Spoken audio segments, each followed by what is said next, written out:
Eu sou Ellis Emmett e sou movido pela aventura. Eu quero conhecer os caminhos que foram menos percorridos. Só é possível ter acesso a alguns dos lugares mais remotos da Terra pelo mar. Então, preciso aprender a navegar. E preciso de um barco.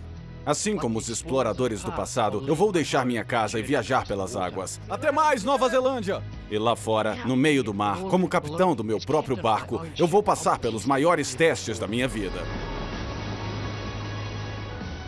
Minha viagem vai me levar até as ilhas remotas do Pacífico Sul para conhecer as pessoas que vivem isoladas, as belezas naturais e os segredos daqueles litorais esquecidos. Que a viagem comece.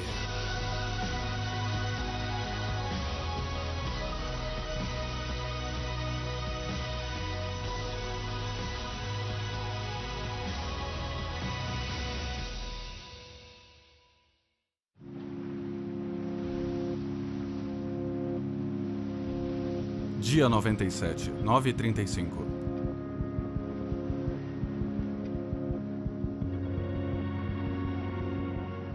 Finalmente cheguei em Tarawa, em Kiribati.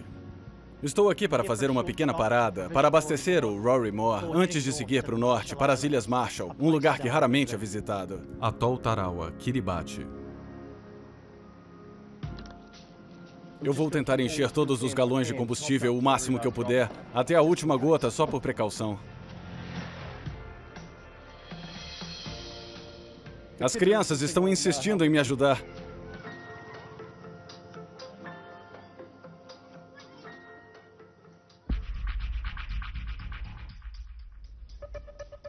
Esse lugar pode parecer um paraíso, mas nem sempre foi assim.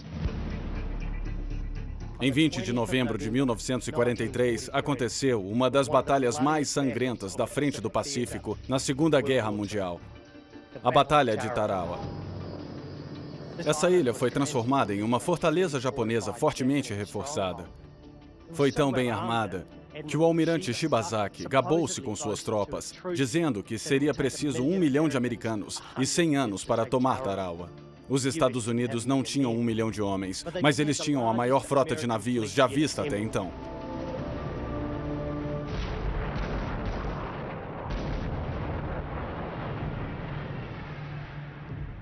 Os americanos não poderiam ter escolhido o momento pior para atacar. Naquele dia, a maré estava muito baixa. E muitos dos veículos dos fuzileiros navais americanos ficaram presos lá nos recifes. Os fuzileiros se tornaram alvos fáceis e enfrentaram uma onda de disparos da praia, vindo da artilharia e metralhadoras japonesas. Ainda hoje, os resíduos da guerra ainda estão presos lá na areia.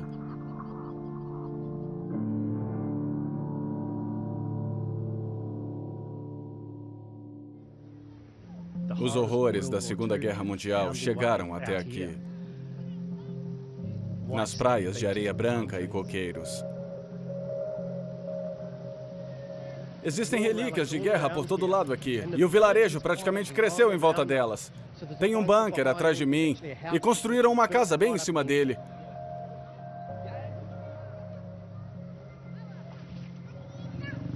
Oh!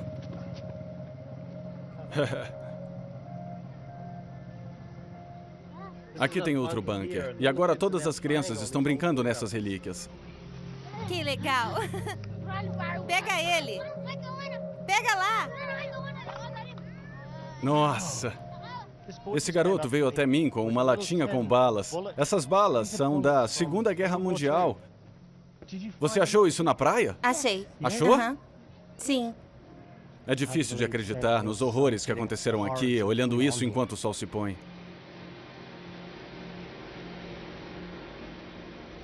A guerra no Pacífico se estendeu até o Japão. E então foi finalizada por uma terrível arma, a bomba atômica. 126 mil mortos. As bombas, apelidadas de Pequeno Rapaz e Homem Gordo, foram lançadas nas cidades japonesas Hiroshima e Nagasaki, matando mais de 250 mil pessoas. Os japoneses se renderam.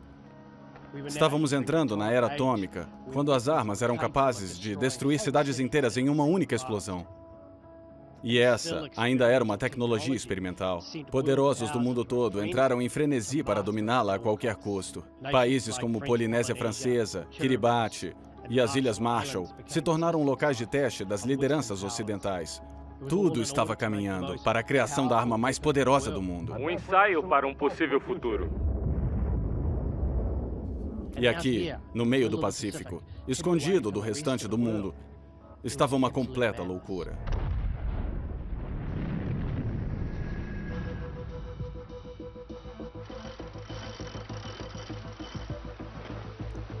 Eu estou seguindo para o norte, para as Ilhas Marshall. Eu quero chegar e aprender sobre o legado que permaneceu depois da detonação de 67 armas nucleares. E sobre os nativos que deixaram suas casas. Até hoje, algumas dessas ilhas ainda são radioativas. E eu quero explorá-las. São 4 dias de navegação até Majuro.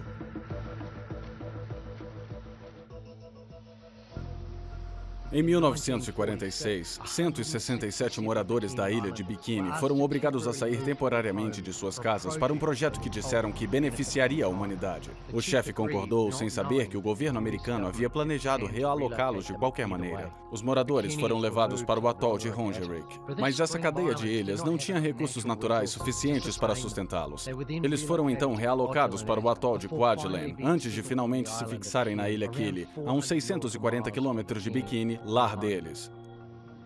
Hoje, os biquinianos estão espalhados por todas as Ilhas Marshall e depois de 70 anos, eles ainda não podem voltar para suas casas.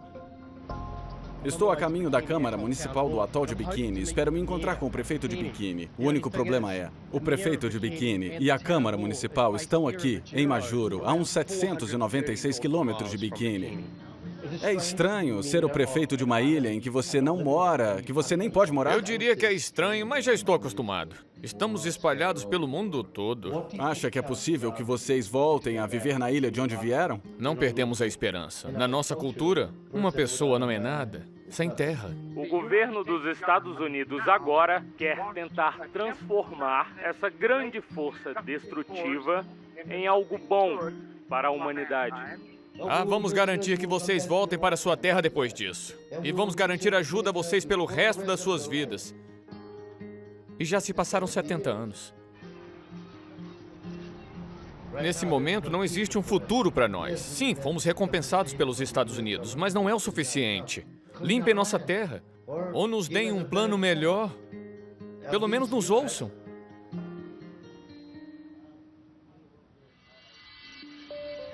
Eu conheci o Peterson e ele vai me levar a uma ilhota onde muitos biquinianos vivem hoje. Não é muito longe de Majuro e eu quero conhecer alguns dos descendentes do atol de Bikini. Ilha Iedit, atol de Majuro. Nos últimos 70 anos, esses biquinianos têm pulado de ilha em ilha. E alguns deles se encontraram na ilhota de Iedit, aqui. E aí temos todas essas pessoas morando nessa minúscula ilha, com poucos recursos naturais. Considerando que no atol de Bikini existiriam muito mais recursos naturais para se viver. Essa é a estrada principal, e é isso. As pessoas têm dificuldade em viver aqui, conseguir comida o É suficiente? uma ilha pequena, cara. Olha em volta. Não tem nada aqui. Não dá pra cultivar aqui. Eu sou um homem sem terra. O governo americano tomou minha ilha. Essa terra não me pertence. Os mais velhos não entendiam muito bem o que era nuclear. Na verdade, eles não entendiam o que era radiação. Não temos nada para deixar para os nossos filhos, para os nossos bisnetos.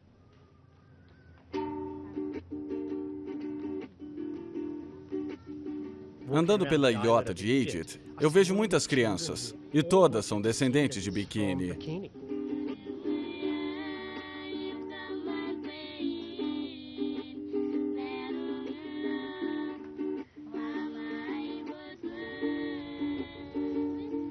A maioria dos descendentes de Bikini nunca estiveram no atol de Bikini. E só restam cerca de uma dúzia de pessoas ainda vivas, de todos aqueles moradores que deixaram Bikini vários anos atrás. Japcom Aitab é uma delas. Ela tem problemas de saúde. E eu não acho que ela vai poder voltar a ver Bikini antes de morrer.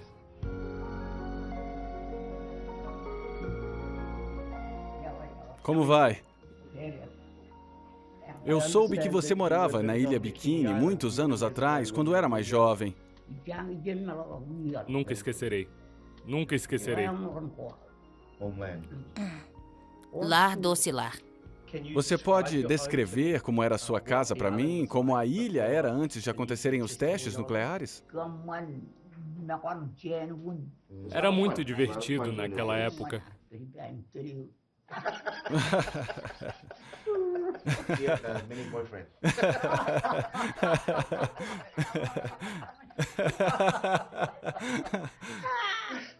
Quando eles estavam testando as armas nucleares, você testemunhou algum teste? Eles viam várias cores no céu. Eles ouviam as explosões. Eles tinham medo. Depois dos testes, muitos marshaleses tiveram problemas de saúde. Já fomos um povo muito saudável. Eu não acho que teremos a chance de voltar para Bikini. Não eu, nem os meus netos, nem a minha família. Eu gostaria de voltar para Bikini e morrer lá em Bikini. Eu quero voltar lá, quero morrer lá e ser enterrada lá. É o meu único desejo. Então, depois de todos esses anos, você ainda considera Bikini o seu lar?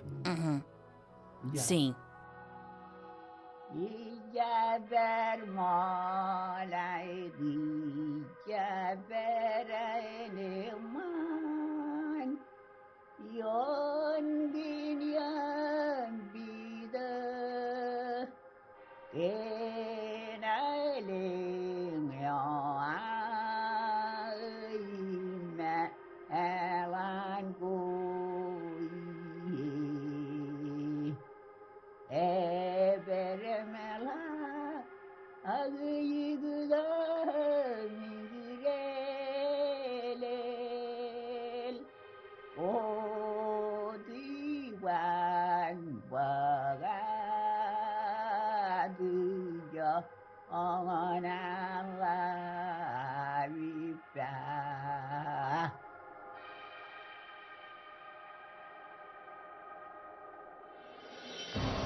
Com a retirada dos moradores de Bikini de sua terra, o atol passou para as mãos dos Estados Unidos para que fizessem o que quisessem. Eles começaram a executar testes nucleares.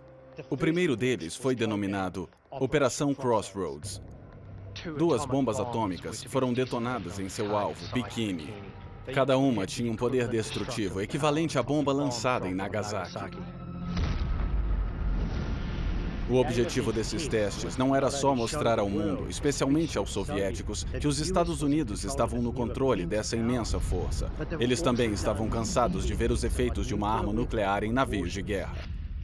Contavam com mais de 90 navios, muitos deles lendas da Segunda Guerra Mundial, incluindo o USS Saratoga e o encouraçado do Japão Imperial, o Nagato, um troféu capturado pelos Estados Unidos no final da Segunda Guerra Mundial. Esses eram navios velhos. Ancorados no atol de Bikini, naquela época, eles formaram o que seria a 6ª maior frota do mundo. Muitos daqueles destroços ainda se encontram no fundo do mar.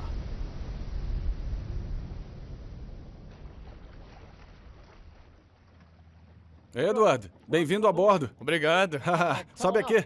Tudo bem. Eu me juntei a Edward, que é bikiniano, e também é instrutor de mergulho e o maior especialista nos destroços de Bikini. Vamos velejar de volta à terra dele e vamos explorar um pouco da história obscura dessas ilhas. Eu estou muito empolgado em ter a oportunidade de mergulhar e ver alguns dos destroços do atol de Bikini.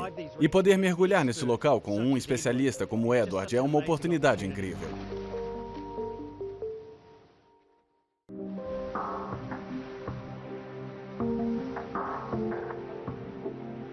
Dia 103, 14 horas.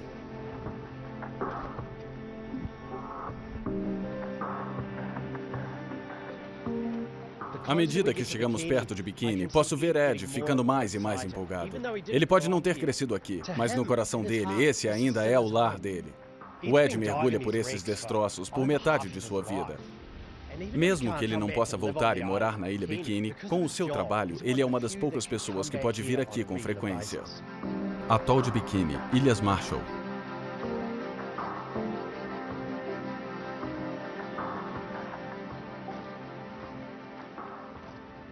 Parece que estou andando em uma cidade fantasma. O que não consigo entender é, se é seguro para nós ficarmos aqui, por que não é seguro para os biquinianos voltarem? Eles precisariam se alimentar das plantas, dos cocos, da fruta-pão, e o solo ainda está contaminado. Mesmo que esse lugar pareça um paraíso, existe um perigo escondido aqui. O isótopo radioativo Césio-137, deixado pelos testes atômicos. Esse Césio-137 é muito parecido com o potássio. Então é absorvido pelas raízes e se concentra nas plantas. A grande preocupação é que o consumo de qualquer coisa que nasça no solo aqui de Bikini possa causar problemas de saúde a longo prazo. Bikini é um lugar de contrastes. É um paraíso envenenado. O atol simboliza o nascimento da era nuclear. Bikini se tornou um patrimônio mundial da Unesco. Esse é o patrimônio.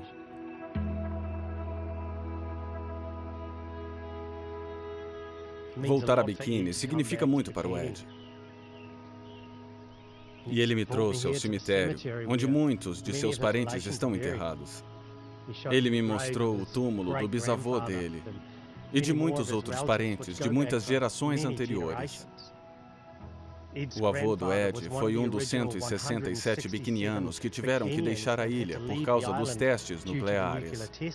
E quando o avô dele estava perto de morrer, Ed fez uma promessa a ele. Quando ele ainda estava vivo, ele me disse, se eu morrer, me leve para Bikini, que é a minha terra. Eu fiz essa promessa. E depois disso, nós tentamos trazê-lo. E é um pouco difícil, porque dizem que é proibido, sei lá, trazer pessoas mesmo mortas. Então nunca trouxe ele para cá para descansar.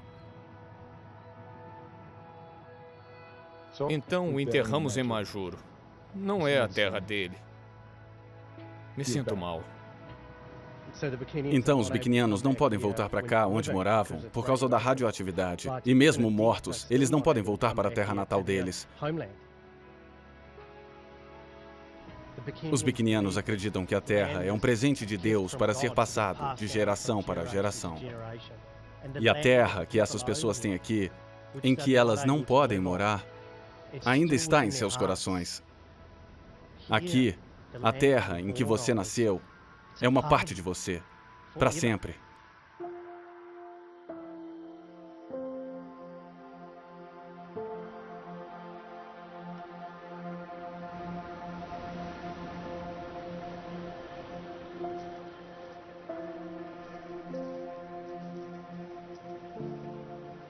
Essa foi a terra dos seus avós e da sua família.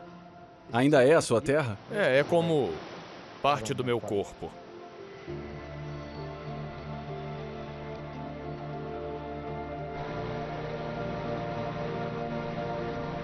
Ed voltou à sua terra natal, Bikini, pela primeira vez há mais de 25 anos. E ele voltou para conduzir testes nos destroços, para ver se eles estavam livres de radiação. Esses destroços estão logo ali no mar e Ed vai me levar lá.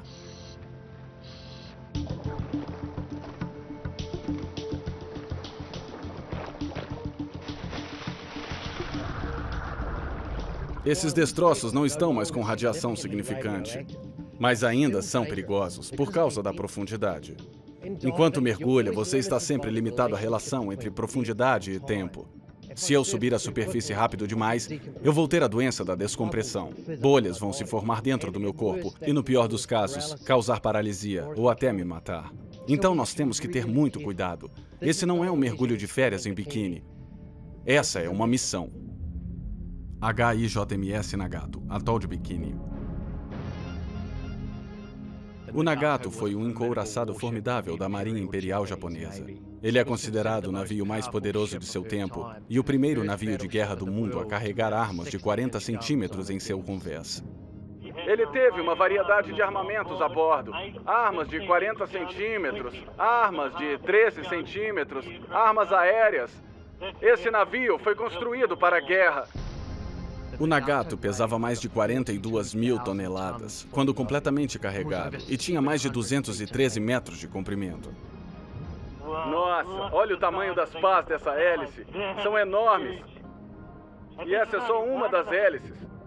Essas pás deveriam deslocar uma grande quantidade de água em cada giro, e elas impulsionavam o navio com força. Esse navio podia navegar a 27 nós. É inacreditável. O Nagato era conhecido por ser pesadíssimo, e parte disso era devido ao tamanho da ponte de comando, mas também por ele ter uma enorme camada de blindagem em volta dele. Então, claro, quando ele afundou sob a superfície, ele virou de cabeça para baixo e bateu no fundo do oceano. Agora estou entrando nas profundezas do navio e eu consigo imaginar os homens que um dia viveram e trabalharam a bordo. Aqui embaixo, eu me sinto transportado no tempo, para um tempo de loucura. A Segunda Guerra Mundial, o nascimento da era nuclear. Está tudo aqui no fundo de Bikini.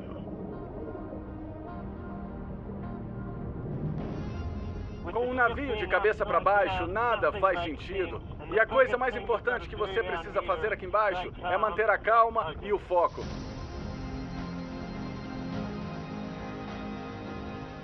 O Nagato foi o encouraçado do almirante Yamamoto durante o ataque ao Pearl Harbor. Esse é o lugar onde o almirante Yamamoto esteve um dia em sua ponte de comando à frente de toda a frota japonesa. A ordem de escalar o monte Nitaka, que significava começar o ataque surpresa em Pearl Harbor, partiu desse exato navio. É impressionante como a história se desenrolou. O Nagato, que era um símbolo do começo da guerra com os Estados Unidos, foi completamente destruído com bombas atômicas.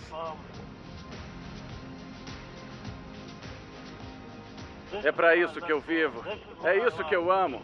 Explorar lugares onde poucas pessoas um dia estiveram. E ver partes da história da humanidade que estão escondidas dos nossos olhos.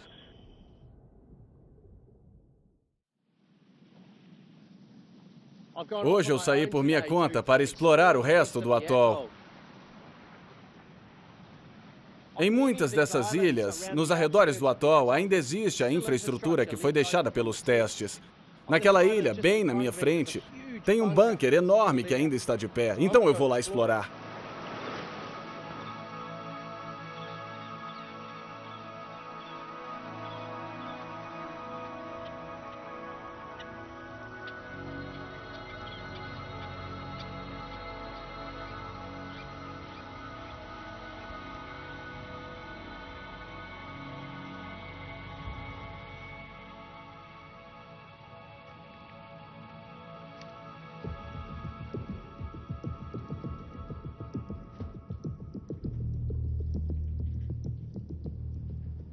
Nossa, isso aqui é assustador. Essa é uma sala enorme, em cima do bunker. Parece que é isolada de todas as outras salas embaixo. O lugar todo está caindo aos pedaços. No teto tem essas pequenas estalactites, que nem uma caverna. E embaixo tem estalagmites. Então dá para perceber há quanto tempo esse bunker está aqui. Tempo suficiente para se formarem. Por todo o atol de Bikini, eles tinham bunkers como estes, instalados com câmeras remotas viradas em direção ao mar. Eles tinham mais de 700 câmeras e militares para operar todo o equipamento. A ideia era captar os testes da maior quantidade de ângulos possíveis. E essas imagens eram transmitidas para todo o mundo. Isso não foi só um teste. Isso era entretenimento para o mundo todo. Um novo alerta para o mundo. Uma nova arma horrível causará uma terrível e inerente destruição.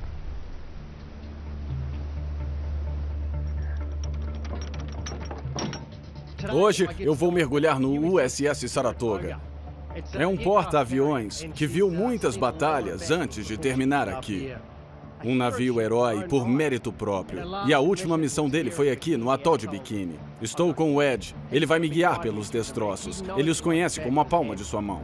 Sarah, é tipo uma antiga namorada pra você. É. Eu mergulho aqui há uns 25 anos. Eu o conheço.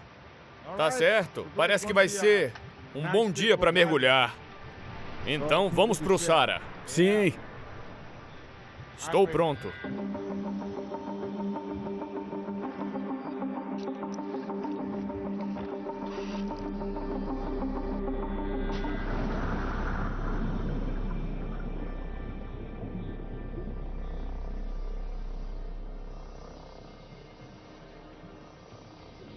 Descer aqui até esses destroços é como ver um fantasma do passado.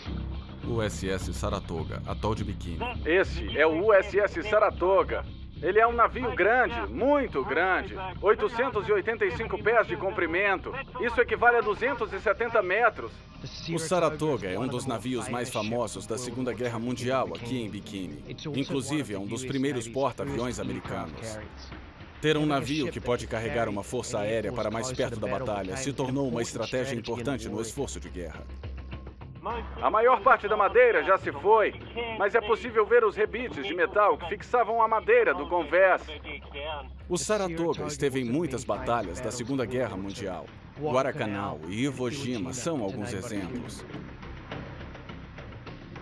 Como parte dos primeiros experimentos nucleares, animais foram deixados a bordo em gaiolas. Ovelhas, cabras, ratos e camundongos. Para ver o que aconteceria com eles depois da explosão nuclear. Isso só aumenta esse clima pesado que eu sinto enquanto nado por esse convés de voo, sabendo que tudo isso aconteceu bem aqui. Essa é uma das armas antiaéreas que estavam posicionadas no convés. Essas armas agora estão silenciosas, mas consigo imaginar os dias em que não estavam.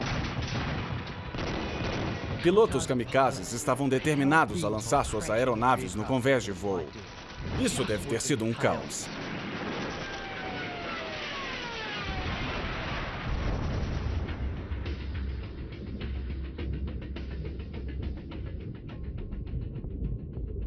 Estou no fim do que restou do navio e começando a minha descida para a areia.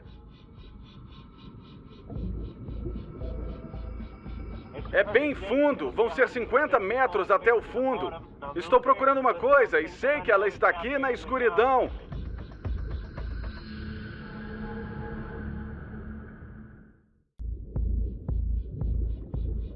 Descendo para a escuridão. Estou procurando uma coisa e sei que ela está aqui na areia. Nossa, olha isso! Aqui está um dos aviões bombardeiros de que eu ouvi falar. Tem outro um pouquinho mais adiante também. Os dois aviões estavam acorrentados no convés no momento da explosão atômica. Quando a bomba explodiu, um tsunami de 95 pés, quase 30 metros, caiu em cima de Saratoga, quebrando as correntes dos aviões e os arremessando no oceano como se fossem brinquedos. Não é fácil descer aqui e ver esses aviões, mas que experiência! Tenho que ficar atento, estamos acumulando muita descompressão. Certo, vamos ter que subir um pouco para chegar ao convés. Quando a bomba atômica explodiu embaixo d'água, toda a vida marinha do atol de Bikini foi dizimada. Mas agora, depois de 70 anos no fundo, há peixes por toda parte e é ótimo vê-los. Existem vários tipos de perigo, cabos e pedaços irregulares de ferro. Tenho que tomar muito cuidado para não ficar preso em nada. Essa aqui é a ponte de comando. É daqui que o navio deve ter sido comandado. Dá para ver uma bússola aqui. E os medidores em cima, no teto. Tá certo, não podemos ficar mais tempo aqui embaixo. O Saratoga está completando 100 anos agora. Ele está deteriorando rápido e nos próximos 100 anos não terá sobrado muita coisa. Eu tenho muita sorte por ter a chance de vê-lo enquanto posso. Descer e ver o navio por fora apenas aguçou o meu apetite de voltar e explorar seu interior. Quais são os riscos que vamos enfrentar dentro dos destroços? Alguns dos metais estão pendurados. E nós sabemos que vamos entrar por um lugar e sair pelo mesmo lugar. Vamos usar uma linha. Se algo acontecer, siga a linha. Essa vai ser uma missão. Descer, entrar e depois sair de novo em segurança.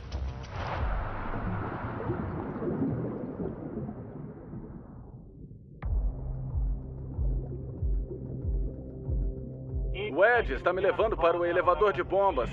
Esse elevador era usado para trazer as bombas para cima, até o convés de voo, para abastecer os aviões. Aparentemente, podemos chegar ao interior do navio por aqui. Estamos entrando em uma das cozinhas do navio. Aqui ainda podemos ver os pratos e copos que os homens usavam. E era nessa cozinha que a comida da tripulação era feita. O navio pesava em torno de 47 mil toneladas, completamente carregado. Ele podia carregar de 80 a 90 aviões e tinha uma tripulação de cerca de 3.400 homens. Estamos descendo o poço do elevador principal agora para dentro do navio. Várias vezes, Ed e outros mergulhadores estiveram aqui embaixo. Eles colocaram uma linha no interior dos destroços para que a gente possa sempre achar a saída.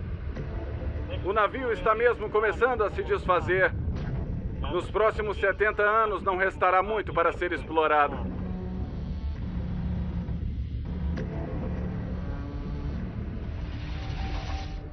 Ai, meu Deus! Nossa, olha isso! Essa é a última coisa que eu esperava encontrar aqui embaixo. Essa é a sala do dentista. Ainda dá para ver a cadeira. Dá para ver a bacia. Isso, para mim, se tornou o lugar mais assustador desse navio. E eu não sei se é porque eu não gosto de dentista ou porque esse navio está desmoronando ao meu redor. Nossa, está ficando um pouco sombrio aqui. Tem lodo por toda a parte e você fica instantaneamente cego por causa dele. Eu tenho que continuar me lembrando de ficar calmo e continuar seguindo a linha. Ai, isso não é divertido. Tem lodo por toda parte. Está reduzindo a visibilidade para quase nada. Tá certo. Isso vai me levar de volta ao andar de cima. Está mais limpo aqui em cima. Me sinto melhor em voltar aqui para cima. Estamos indo para o poço do próximo elevador agora. Tem muitos perigos escondidos aqui embaixo. Tem partes dos destroços que desmoronaram. Os testes nucleares serviram para ver qual efeito a explosão atômica teria em um navio carregado. Como parte do teste nuclear, ele foi carregado com armamento real. De munições a torpedos, bombas e cargas pesadas. Isso foi parte do grande teste do novo armamento que iria mudar o mundo para sempre. Eu tenho que admitir que me deixa um pouco nervoso nadar nessa sala, sabendo que há um monte de bombas aqui. Ed, o que você está fazendo, cara? Ed me diz que toda vez que ele vem aqui embaixo, nos destroços, ele gosta de tocá-los com a mão nua. É por isso que ele só usa uma luva. Mas eu não tinha entendido que ele ia tocar em uma das bombas. Esse navio é simplesmente fascinante. Para cada lado que você vai, tem sempre alguma coisa incrível para ver.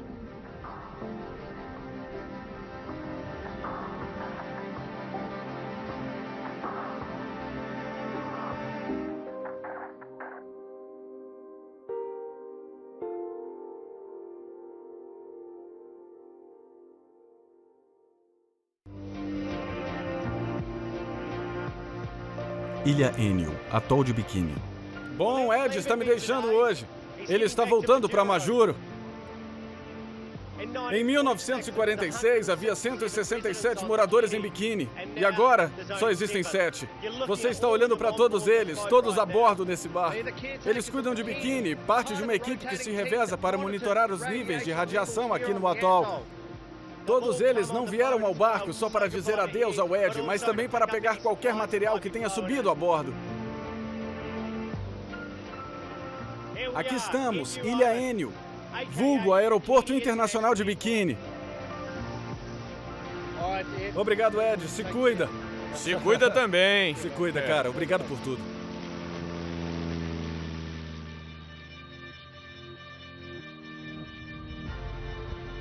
Estou deixando Bikini e indo para o oeste, para Eniwetok. Fica a 170 milhas náuticas daqui. Eniwetok tem uma história parecida com a de Bikini. Os moradores foram retirados e o atol foi usado para testes nucleares. Atol de Bikini. Atol de Enewetak.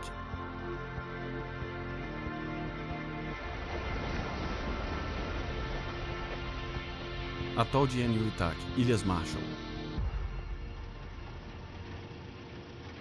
Eu peguei carona com um policial local. É uma boa desculpa para dar uma olhada na ilha.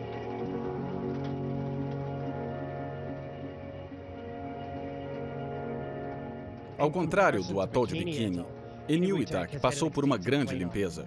E foi isso que permitiu que o povo voltasse.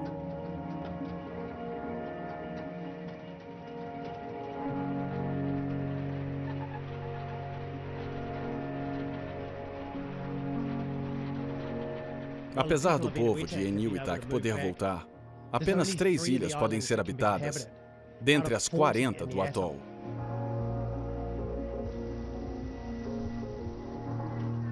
A vida não é mais a mesma.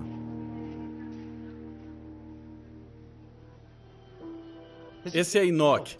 E Enoch é um dos moradores que viviam aqui antes de todos serem realocados, antes dos testes nucleares. E ele só tinha 10 anos. Enoch, você viu alguma das explosões? Sim, vi uma grande. E por que você voltou? Por que decidiu ficar aqui? Essa é a casa dele e ele se sente seguro. Acho que ele acredita em lar docilar. Mas em 52, a Guerra Fria entre os Estados Unidos e a União Soviética se agravou. Os soviéticos detonaram sua própria bomba atômica. E então os Estados Unidos responderam desenvolvendo uma arma ainda mais poderosa, a bomba de hidrogênio. A bomba de hidrogênio foi testada pela primeira vez no atol de Enewetak em 1º de novembro de 1952. A bomba foi detonada no atol, na ilha de Ugalap. A ilha não existe mais.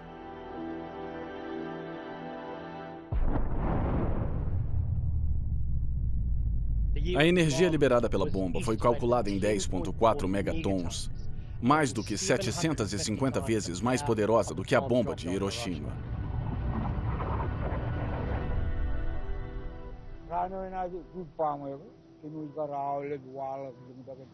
Ele disse que a bomba era muito poderosa porque eles estavam muito longe, mesmo assim puderam ver uma luz grande e forte e a fumaça. Quanto tempo você ficou longe da sua terra natal? Em 1944, eles o levaram para Idit, então mais de 20 anos.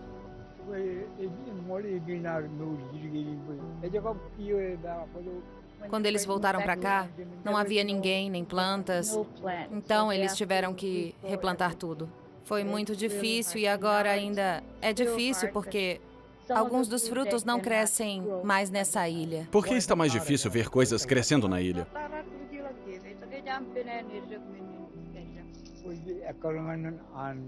Durante a limpeza, eles retiraram o solo original e agora ele está um pouco seco e não deixa nada crescer. Então eles retiraram o solo. O solo da superfície estava contaminado. E onde eles o colocaram? Na cúpula, a que fica em Runit, quando eles limparam essa ilha. Eu gostaria de ir lá ver isso. É possível ir até a ilha de Runit?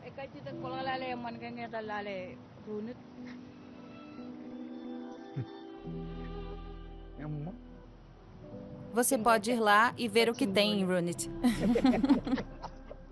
Seguro? Ele não tem certeza. Depois dos testes nucleares, 3 das 40 ilhas foram limpas. O solo superficial foi retirado, levado para a ilha de Runit e guardado em uma cúpula. Eu preciso ver com os meus próprios olhos.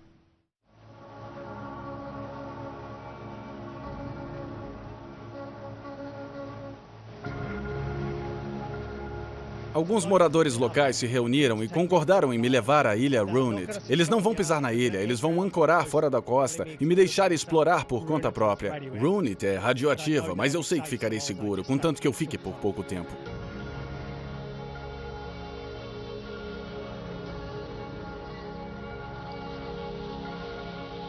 Ilha Runit, atol de Enewetak.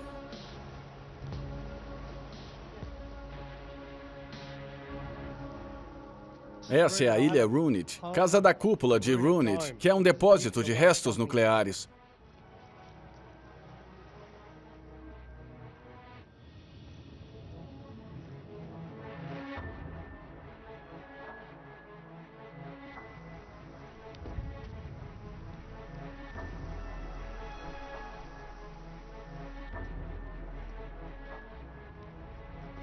Esse concreto tem 45 centímetros de espessura e está isolando alguns dos materiais mais perigosos conhecidos pela humanidade.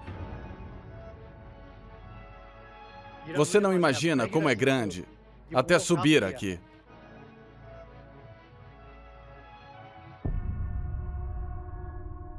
O que está dentro dessa cúpula é um monte de lixo nuclear.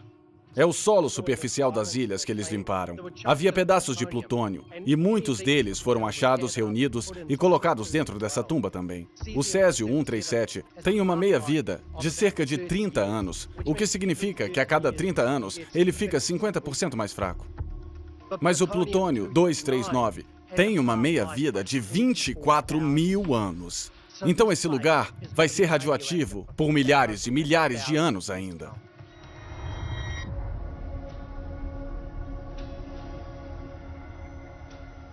Do topo da cúpula, a 100 metros de distância, vejo uma cratera de outra detonação.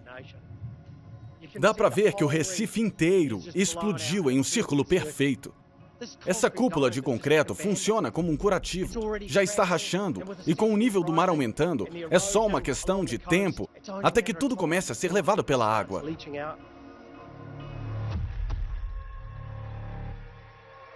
Quando essas bombas foram detonadas, a radiação não aterrissou apenas nas ilhas, aterrissou em todo lugar, no oceano aberto e também dentro da lagoa. Não tem como limpar. Essa é uma herança que foi deixada depois dos testes nucleares aqui nas Ilhas Marshall. É como uma grande cicatriz na paisagem. No mundo com que nossas futuras gerações terão que conviver e lidar. Mas não mais do que o povo marchelês.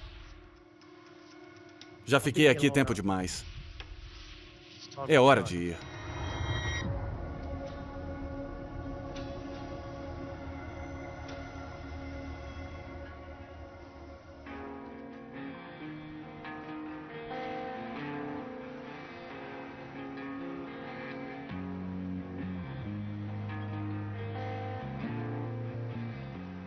O atol de Bikini me atraiu de volta. Eu tinha mais alguns dias nas Ilhas Marshall e eu queria voltar aqui. Fico triste em pensar que depois de 70 anos, o povo de Bikini ainda não conseguiu voltar para suas casas. Estou aqui no Pacífico, velejando para esses destinos remotos. E no fundo, foi o isolamento dessa ilha que acabou sendo sua ruína. Era distante o bastante do resto do mundo para ser descartada. Em marchelês, Bikini é traduzido ao pé da letra como a terra de muitos cocos. E isso realmente resume o que esse lugar costumava ser. Esse lugar é uma das ilhas mais bonitas em que já pisei. É difícil de acreditar que, um dia, isso aqui foi um deserto radioativo. Eu olho em volta desse lindo atol, no meio do Pacífico, e uma pergunta me assombra. O que acontecerá com Bikini? Apenas o futuro dirá.